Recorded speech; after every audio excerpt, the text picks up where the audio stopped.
Record అవుతుంది కదా. ఈరోజు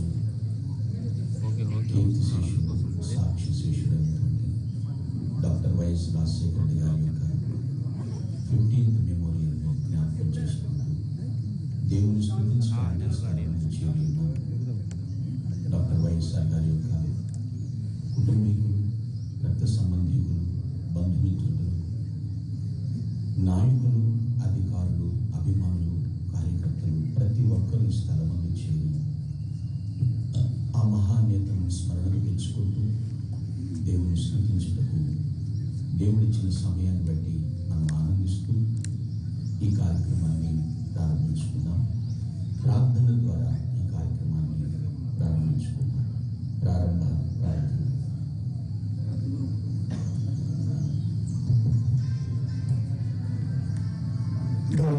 మా ప్రభు, కృపా కనికరముల తండ్రి, వాత్సల్య పరిపూర్ణుడా, మీకు మా స్తుతులు స్తోత్రం చెల్లిస్తున్నాము.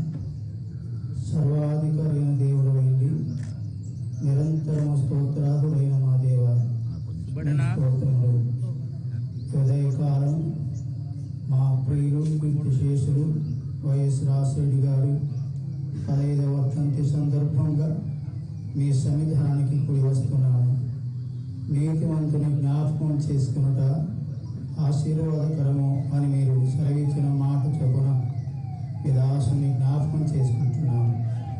దేవా, ఆయన విడిచి వెళ్ళినటువంటి కుటుంబాన్ని, ఆయన చేసిన సేవలను మరోసారి జ్ఞప్తికి తెచ్చుకొని మేము స్తుతిస్తున్నాము. ఈ రాష్ట్రంలో తండ్రి, మా దేశంలో ఒక మంచి నాయకునిగా, తండ్రి అభ్యుదయమైనటువంటి నాయకునిగా మీరు ఉంచి మా ప్రజలందరికీ క్షేమాభివృద్ధి కలగచేసి ప్రభు ఈ లోకాన్ని విడిచి మీ సన్నిధికి వచ్చి ఉండగా మీతో కూడా దేవా సంతోషముగా మహిమలో ఉన్నాడని నమ్మి మిమ్మల్ని స్తుతిస్తున్నాము.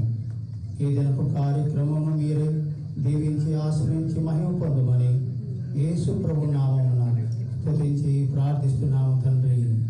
ఆమేన్. మంచిది. ఒక కీర్తన పాడుకుందాం. సర్వచిత్తంబు నీదేనయ్యా అనేటువంటి పాట 116వ కీర్తన పాటల పుస్తకం నుంచి పాడుకుందాం. సర్వచిత్తంబు నీదేనయ్యా.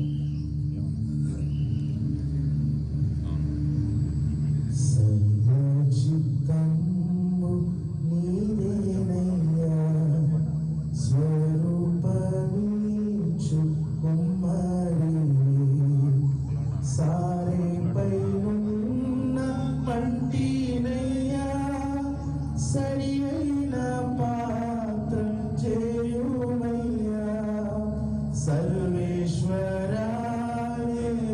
సర్వేశ్వరాయేతుండను సర్వదా నిన్నే సేవింతును. సర్వచిత్తంబు నీదేనయ్యా, స్వరూపమిచ్చు కుమారివి, ప్రభు సిద్ధించు నీ చిత్తమే, ప్రార్థించుచుండి నీ సన్నిధి, పరికించనన్ని దివసంబుగా, పరిశుభ్రమైన హిమము కన్నా పరిశుద్ధం చేసి పాలింపుమా, పాపంబు నను కడుగుమా, సర్వచిత్తంబు నీదేనయ్యా, స్వరూపమిచ్చు కుమారివి, నీ చిత్తమే సిద్ధించు ప్రభు, నిన్నే ప్రార్థింతు నా రక్షక, నీచమౌగాయముల చేతను నిత్యంబు కృంగి అలసియుండ, నిజమైన సర్వ